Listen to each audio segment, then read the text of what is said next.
Our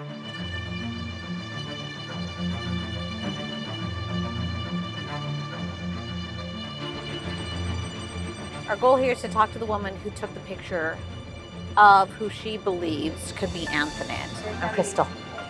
I'm Luis Carlos. I'm the investigator. How are you? I'm good. So we were told by the owner that you're the one that took the picture. The girl went into the restaurant here in Albuquerque. She says that she mentioned her name as Anthonette. And that's what sort of caught her attention.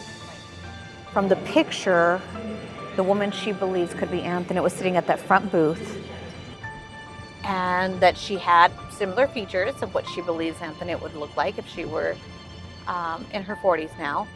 This is Penny here, the picture that I pulled up of her, and then this here is who I believe is Anthonette.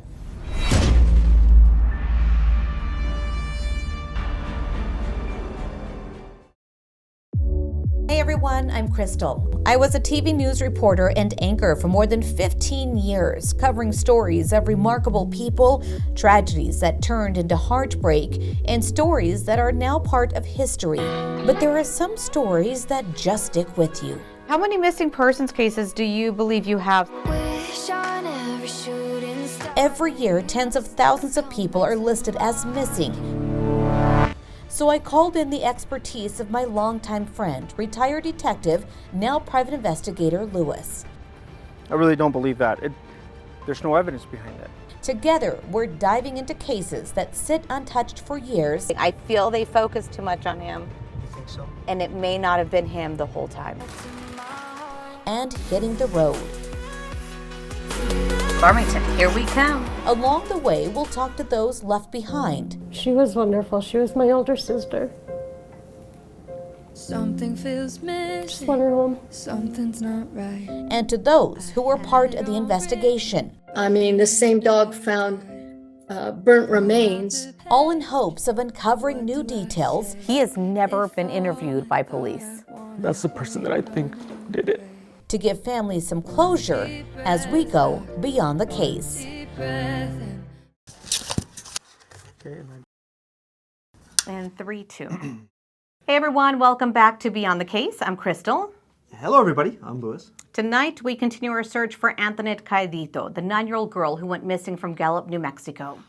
We know that from your couches, this might look like just another TV show. But it is not. We are actually conducting an active investigation to find Anthonette. And everything that Crystal and I do, from DNA testing to cadaver dog searches, Private investigator, and so much more, all of that is free to the families that we help out. That's correct. Out of all of the cases that we're investigating, we believe that Anthonette may still be alive. We sure do. And that is why tonight we are asking for your help on a tip that we are currently working on.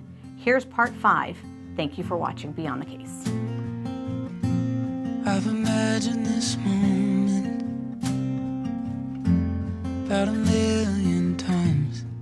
How exciting is this? I am so glad that a lot of these tips are coming in. More and more tips are coming in. People really want to find out what happened to her. And everybody that I've spoken with in reference to her case, it's how can a 9-year-old child disappear from her mother's house? Right. In the middle of the night. Mm-hmm.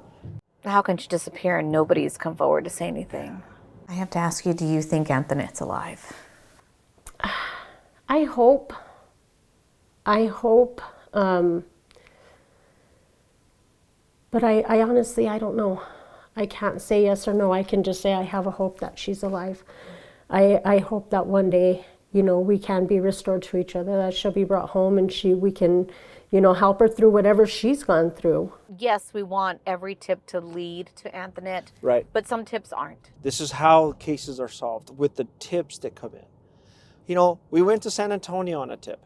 Didn't pan out as we wanted to, but at least that tip is stowed away. We can definitely say that is not Anthonette. Absolutely. For the DNA analysis. Continue looking. Continue looking. Continue looking. Yeah. Just continue praying. I know it's hard because in the back of all of our minds, it's okay.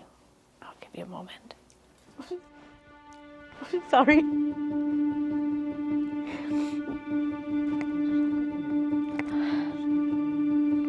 Thank you. Oh, it broke my heart when we saw her cry. I know. So sorry. But we're not done looking, okay? I know. And, internally, it's a motivator for me. It drives me to keep on pressing and follow these leads. Our goal here is to talk to the woman who took the picture of who she believes could be Anthonette. The girl went into the restaurant here in Albuquerque. She had similar features of what she believes Anthonette would look like if she were in her 40s now. Right. I guess the biggest red flag for her was that the woman that she was with, that was an older woman who was very, as she calls it, very controlling. Okay. Did she tell us how she knew about the Anthonette Cayedito case? She's followed the case, but also in the email, she knew, according to her, she knew the babysitter.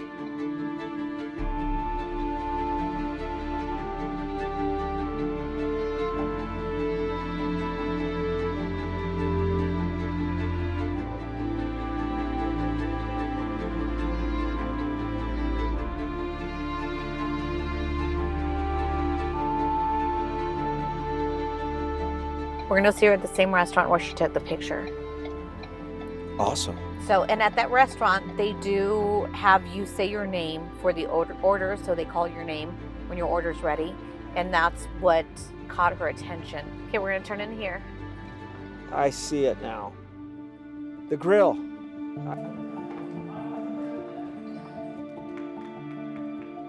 From the picture, the woman she believes could be Anthonette was sitting at that front booth.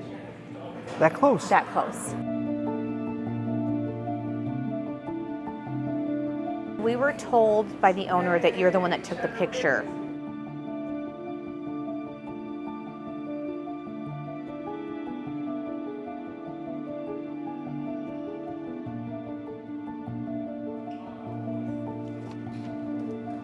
When I seen her, right away I was like, oh my God, it's Anthonette. I recognized her.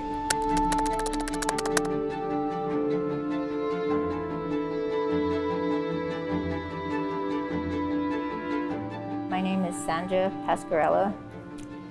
I'm from Gallup also, so I kind of knew the family a little bit. I knew exactly who Penny was, and when she came in that night, she was with an older lady, and I recognized her right away. The lady is the one I recognized, and I knew her, but I don't know her name, but I know she was from Gallup. I knew her from Gallup. The older woman, Yes. you believe was from Gallup as well. Because I recognized her, and I knew her, but I didn't know her name or anything. And then she was with her, and right away when I saw her, I knew she was. I just got the feeling it was her. When I asked her name, she told me it was Anthonette. How did she spell her name? Anthonette. Wow. Anthonette.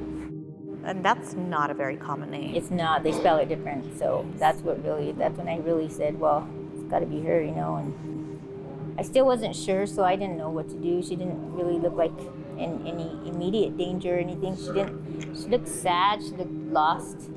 But like I said, I tried to get pictures because I just in case it was her. I mean, I knew her when she was younger. Back in those days, we lived in the same kind of area, and so we all hung out in that area and stuff. And so I seen her a lot. I knew exactly who she was. And like I said, she looks nothing like the picture that's on the news of what she would look like when she was older, and she looks a lot different than she did when she was a little girl. But I recognized her. She's, she looks just like Penny did.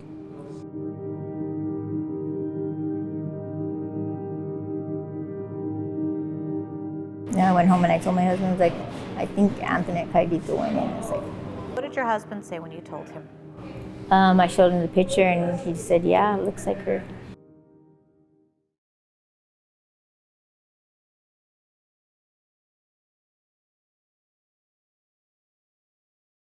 Then I went home and I told my husband, I was like, I think Anthonette Cayedito went in. I was like, So your husband's related to Anthonette's family?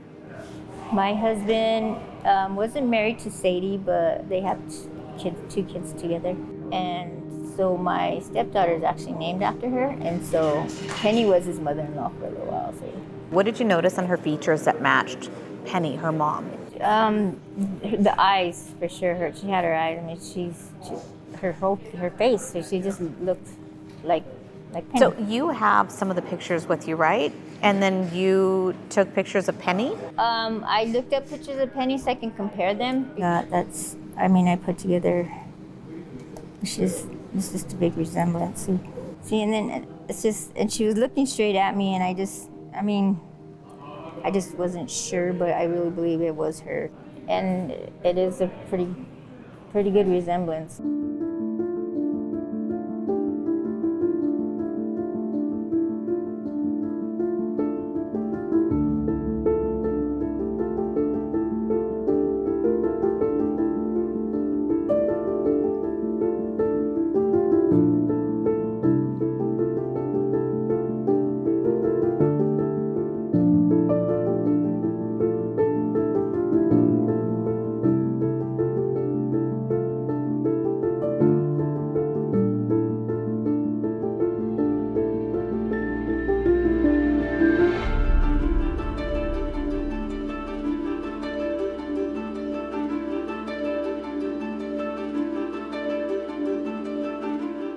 What did the woman do when she said her name? So the woman actually told her to go first, and she made her pay. She paid for her own, and then she went to get her drink, and then the woman came and she paid for hers, and she kind of was staying a little bit. I mean, they were together, but she kind of was, I don't know, distant from her.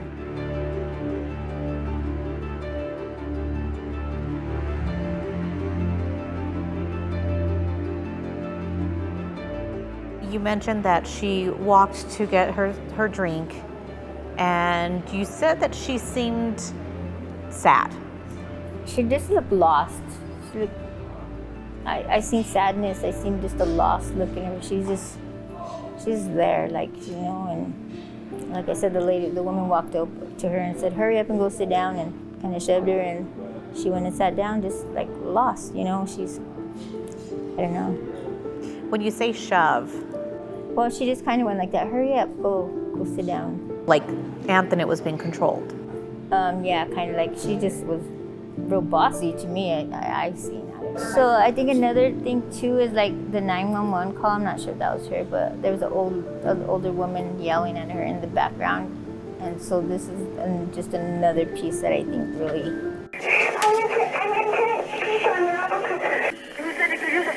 Hello.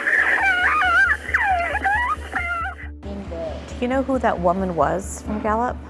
I don't know. I don't know who she was. I know that I know her from Gallup, but I just can't place.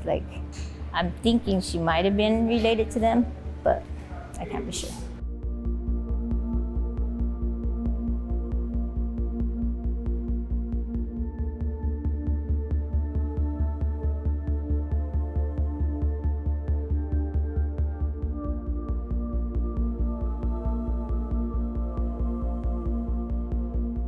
Do you remember how they paid? The woman, the older woman, paid with the card. Anthonette paid cash. She gave her money.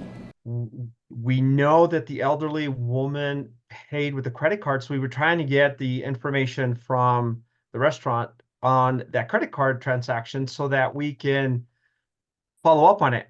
So here's the issue that we're having with this part of the tip, is that we would need a subpoena to try to figure out who the woman was that was with Anthonette via her credit card, correct? Yes, that would be nice. Because right now, what we learned is the business does not keep the records that we need to find out who that credit card holder was.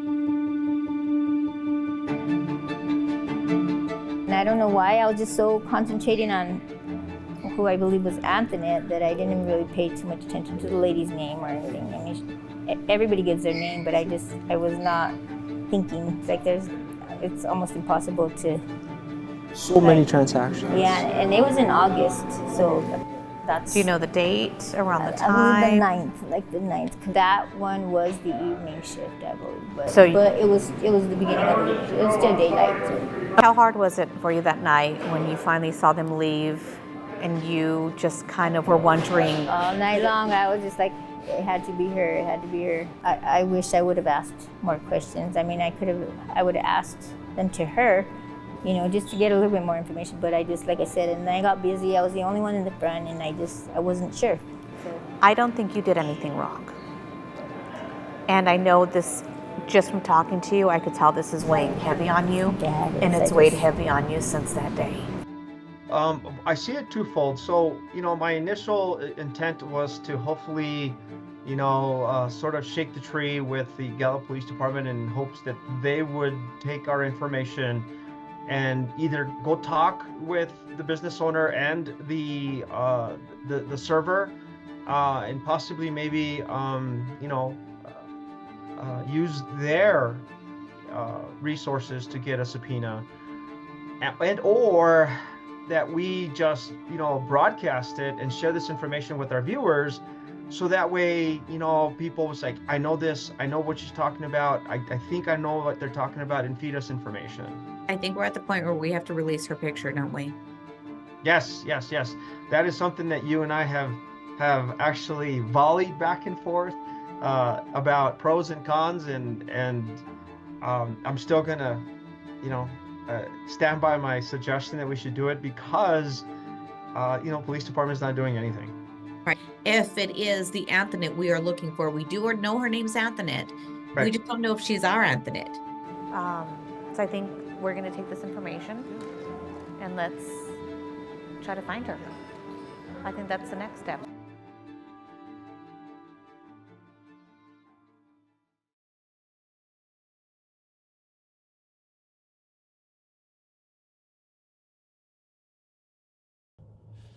People have information. I know that, you know, some people have taken it to the grave, but I know other people have been told or have heard, and it's just a matter of them just, you know, just doing it, just calling. Yeah. You know, just speak up. Yeah.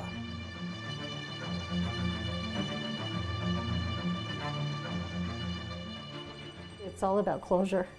Closure. If she's alive, come home and let us help you. Let us help you live the rest of your days, you know, trying to get past this, whatever, because I can't believe, I mean, I can't imagine what she could have gone through. Maybe still going through. Something that we keep finding in this case is that Anthonette may have been sold. Right. So if that were the case, she could be alive.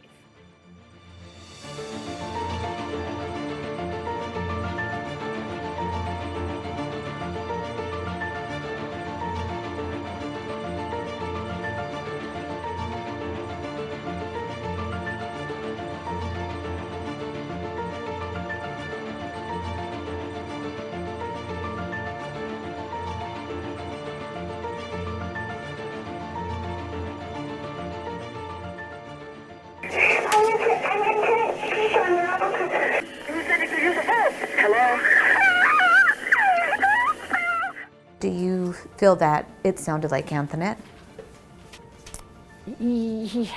I could say yes. I could say yes.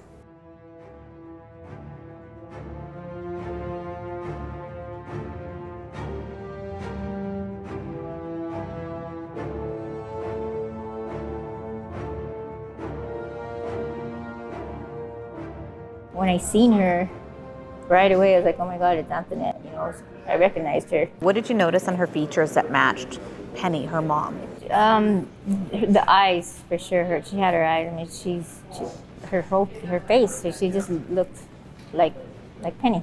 Hopefully, one of our really strong viewers out there is able to pinpoint who she is, so we can determine if it is the Anthonette we are looking for. We do know her name's Anthonette.